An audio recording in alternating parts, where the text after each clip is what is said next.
સુરતના ઇન્ડસ્ટ્રીયલ વિસ્તારમાં જીવલેણ હુમલો થયો છે। ઉધનામાં સોનલ ઇન્ડસ્ટ્રીયલ વિસ્તારમાં હુમલો થયો છે। રાજા બિહારી નામના યુવક પર હુમલો થયો છે અને ગંભીર હાલતમાં યુવકને હોસ્પિટલમાં દાખલ કરાયો છે।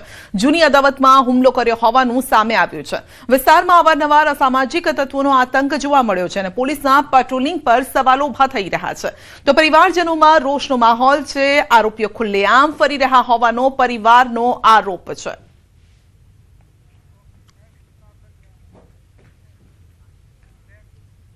રાજકોટ શહેરમાં તોફાની તત્વો બેફામ બન્યા છે। ધોકા પાઇપ લઈને આતંક મચાવ્યો છે।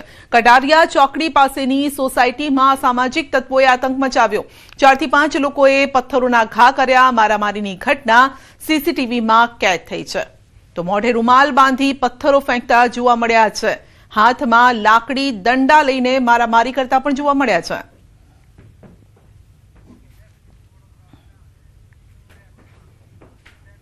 વડોદરા શહેરમાં જાહેરમાં મારામારી કરવી ભારે પડી છે। પોલીસે તોફાની તત્વોને કરાવ્યું છે ભાન।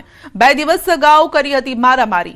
હાથખાના વિસ્તારમાં જાહેરમાં મારામારી કરી હતી અને પતંગની લારી લગાવવા મામલે ભાઈઓ વચ્ચે હિંસક તકરાર થઈ હતી અને જાહેરમાં મારામારીની ઘટના બની હતી।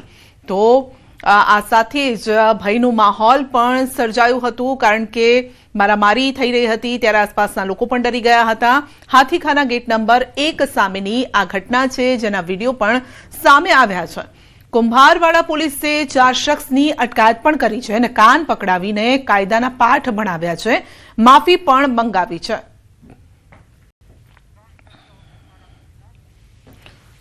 તો એક તરફ રાજ્યમાં કાયદો વ્યવસ્થાની પરિસ્થિતિ અને બીજી તરફ આ રીતે અસામાજિક તત્વો બેફામ બન્યા છે। ન કાયદાનો ડર છે ન પોલીસનો ડર છે। જાહેરમાં ખુલ્લેઆમ મારામારી કરી રહ્યા છે।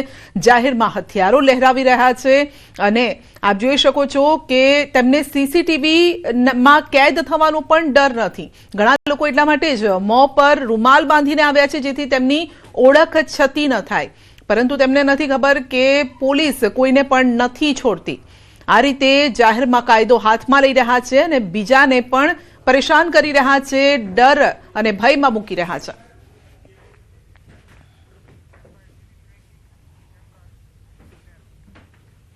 બનાસકાંઠા કલેક્ટર કચેરીને બોમ્બની ધમકી મળી છે અને પાલનપુર કલેક્ટર કચેરીને બોમ્બથી ઉડાવવાની ધમકી મળી છે। ધમકી મળતા પાલનપુર કલેક્ટર કચેરી ખાલી કરાવી દેવાઈ છે। જિલ્લા કલેક્ટર, અધિક કલેક્ટર પણ કચેરી છોડીને નીકળી ગયા છે બહાર। પોલીસ અધિકારીઓ કચેરીની અંદર તો કલેક્ટર કચેરીનો સ્ટાફ બગીચામાં છે। તેઓ રાહ જોઈ રહ્યા છે, તપાસ કરવામાં આવી રહી છે ત્યાં। વધુ અપડેટ મેળવીશું સંવાદદાતા કિશોર પાસેથી। જી કિશોર, ક્યારેક શાળાને ઉડાવવાની ધમકી મળે છે, ક્યારેક કોર્ટને ઉડાવવાની ધમકી મળે છે। આજે પાલનપુરમાં કલેક્ટર કચેરીને ખાલી કરાવાઈ છે, શું અપડેટ? ચોક્કસથી સંધ્યા, પાલનપુર કલેક્ટર કચેરીને બોમ્બથી ઉડાવી દેવાની જે ધમકી મળી છે તેને લઈને ફફડાટ ફેલાયો છે। અત્યારે તો પાલનપુર કલેક્ટરના મેલ આવ્યો હતો અને મેલમાં કલેક્ટર કચેરીને બોમ્બથી ઉડાવી દેવાની ધમકી મળતા તાત્કાલિક કલેક્ટર દ્વારા જિલ્લા પોલીસ વડાને જાણ કરવામાં આવી હતી અને પોલીસ તાત્કાલિક સ્થળ પર પહોંચી છે અને સ્થળ પર પહોંચીને કલેક્ટર કચેરી ખાલી કરાઈ છે। તમામ કલેક્ટર કચેરીના સ્ટાફને કલેક્ટર કચેરીથી 100 મીટર દૂર રખાયા છે અને મેલ ક્યાંથી આવ્યો હતો, કોને કર્યો હતો તેને લઈને પણ તપાસ હાથ ધરી છે। તે ઉપરાંત પાલનપુર કલેક્ટર કચેરી અત્યારે પોલીસ છાવણીમાં ફેરવાઈ છે અને પોલીસ દ્વારા સમગ્ર મામલે જે છે તે કલેક્ટર કચેરીને અત્યારે તપાસ હાથ ધરવામાં આવી છે। સર્ચ ઓપરેશન અત્યારે ચાલી રહ્યું છે। સર્ચ ઓપરેશન પછી બહાર આવશે કે આ બોમ્બથી ઉડાવી દેવાની ધમકી છે કે કોઈ પ્રકારનો બોમ્બ મૂકવામાં આવ્યો છે। સંધ્યા, જી આપનો આભાર।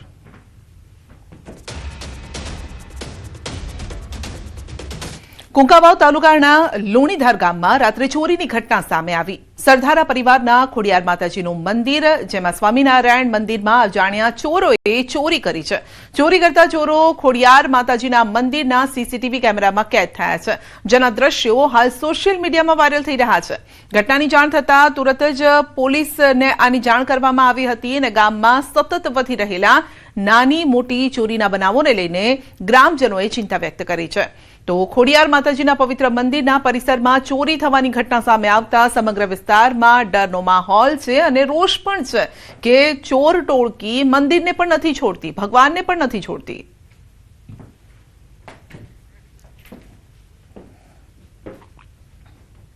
અને હવે વાત જય સોમનાથની.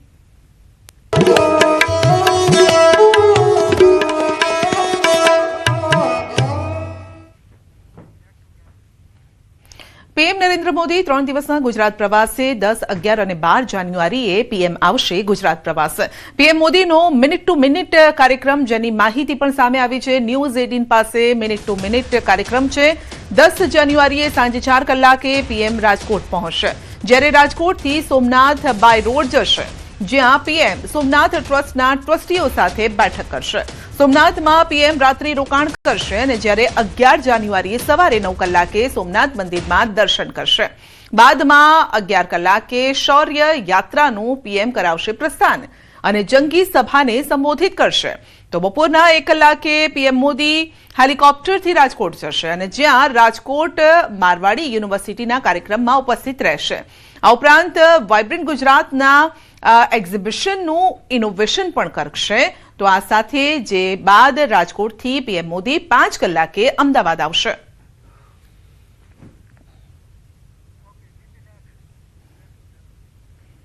પ્રધાનમંત્રી નરેન્દ્ર મોદીના આગમનને લઈને સોમનાથમાં તડામાર તૈયારીઓ શરૂ કરી દેવાઈ છે. સભા સ્થળ, રોડ રસ્તા અને પીએમ મોદીનું અભિવાદન ઝીલવાના સ્થળ પર તૈયારીઓ પૂરજોશમાં છે. આગામી 10 અને 11 તારીખે પીએમ મોદી સોમનાથ આવી રહ્યા છે. પીએમ મોદી સોમનાથ મહાદેવની પૂજા અર્ચના બાદ 108 અશ્વો સાથે ભવ્ય રોડ શો કરશે. અંદાજિત 2 કિલોમીટર લાંબો ભવ્ય રોડ શો કરશે. તો જેમાં 108 અશ્વોની વચ્ચે રહી અને પીએમ લોકોનું અભિવાદન ઝીલશે. રોડ શો બાદ પીએમ મોદી વિશાળ જનમેદનીને સંબોધિત કરશે. પ્રથમ જ્યોતિર્લિંગ સોમનાથ મંદિર ખાતે દેશના વડાપ્રધાન નરેન્દ્ર મોદી જ્યારે આગામી દિવસોમાં એટલે કે તારીખ 10 અને 11 આવી રહ્યા છે, ત્યારે તેમની તૈયારીના ભાગરૂપે તડામાર તૈયારીઓ છે તે કરવામાં આવી રહી છે. હું આપને સીધા દ્રશ્યો બતાવીશ, કારણ કે આ જે દ્રશ્યો છે તે સભા સ્થળના છે. દેશના પ્રથમ જ્યોતિર્લિંગના સોમનાથ મંદિર ખાતે જે આ સદભાવના ગ્રાઉન્ડ છે, ત્યાં આગળ વડાપ્રધાન નરેન્દ્ર મોદી છે જે જંગી સભા છે તેમને સંબોધશે. જો કે માનવામાં આવી રહ્યું છે કે વડાપ્રધાન નરેન્દ્ર મોદી પ્રથમ સોમનાથ મંદિર ખાતેથી 108 અશ્વો સાથે તેઓની ભવ્ય રેલી છે તે યોજશે અને આ રેલી બાદ કહી શકાય કે સંઘ સર્કલ ખાતે અહલ્યાબાઈ હોલકરની પ્રતિમા છે તેમનું અનાવરણ કરશે અને ત્યારબાદ આ સદભાવના ગ્રાઉન્ડ ખાતે જે સભા સ્થળની તડામાર તૈયારીઓ ચાલી રહી છે, આ સભા સ્થળ ખાતે વડાપ્રધાન નરેન્દ્ર મોદી છે તે અંદાજિત 1 લાખ જેટલા લોકોને સભામાં છે તે સંબોધશે અને ત્યારબાદ સોમનાથથી રવાના થશે. જોકે સોમનાથના ઇતિહાસમાં આ પ્રથમ વખત એવું બનવા જઈ રહ્યું છે કે 2 કિલોમીટર લાંબી 108 અશ્વો સાથે આ સભા રેલી છે તે યોજાવાની છે અને તેમને બહોળી સંખ્યામાં લોકો છે તે પણ આવકારવા માટે ઉત્સાહિત જોવા મળી રહ્યા છે. દિનેશ સોલંકી, ન્યૂઝ 18 ગુજરાતી, ગીર સોમનાથ. ગીર સોમનાથમાં પીએમ મોદીના આગમનની તડામાર તૈયારીઓ થઈ રહી છે અને ત્યારે ભાજપ પ્રમુખ જગદીશ વિશ્વકર્મા સોમનાથ પહોંચ્યા છે. પીએમના આગમનની તૈયારીઓને લઈને સોમનાથમાં તેઓ નિરીક્ષણ પણ કરી રહ્યા છે. મંત્રી જીતુ વાઘાણી, ડોક્ટર પ્રદ્યુમન વાજા, કૌશિક વેકરિયા, સાંસદ રાજેશ ચુડાસમા સહિત જિલ્લા ભાજપ અગ્રણીઓ પહોંચ્યા છે. પ્રદેશ ભાજપ પ્રમુખ અને મંત્રીઓએ રૂટનું નિરીક્ષણ કર્યું છે. સોમનાથ મંદિરથી શંખ સર્કલ સુધી રૂટ નિરીક્ષણ કર્યું છે. ગ્રુપ નિરીક્ષણ બાદ પ્રદેશ ભાજપ પ્રમુખ અને મંત્રીઓનો કાફલો સભા સ્થળે પહોંચ્યો. સભા સ્થળનું નિરીક્ષણ કરવામાં આવી રહ્યું છે. તો પીએમ મોદીની 108 અશ્વો સાથે 2 કિલોમીટર લાંબો આ ભવ્ય રોડ શો યોજાવાનો છે અને ત્યારબાદ સોમનાથ પૂજા વિશાળ જાહેર સભાને તેઓ સંબોધિત કરવાના છે. તો તમામ જે કાર્યક્રમોની રૂપરેખા તૈયાર કરાઈ છે તેને લઈને પણ અત્યારે નિરીક્ષણ કરવામાં આવ્યું છે. સ્થળનું નિરીક્ષણ થયું છે. આણંદમાં નાયબ મુખ્યમંત્રી હર્ષ સંઘવીએ નવા બસ સ્ટેન્ડની ઓચિંતી મુલાકાત લીધી અને આ દરમિયાન મુસાફરો સાથે પણ વાતચીત કરી હતી. વિદ્યાર્થીઓની રજૂઆતના પગલે નવી 3 બસ ફાળવવાની જાહેરાત કરી છે, જે બાદ તેમણે તાબડતોબ આણંદ બોરસદ અને આણંદ ડાકોર રૂટની બસ શરૂ કરાવી. ધારાસભ્ય યોગેશ પટેલના હસ્તે લીલી ઝંડી આપી બંને રૂટનો પ્રારંભ કરાવ્યો. મુસાફરો અને વિદ્યાર્થીઓમાં સરકારના ત્વરિત નિર્ણયથી ખુશી છે.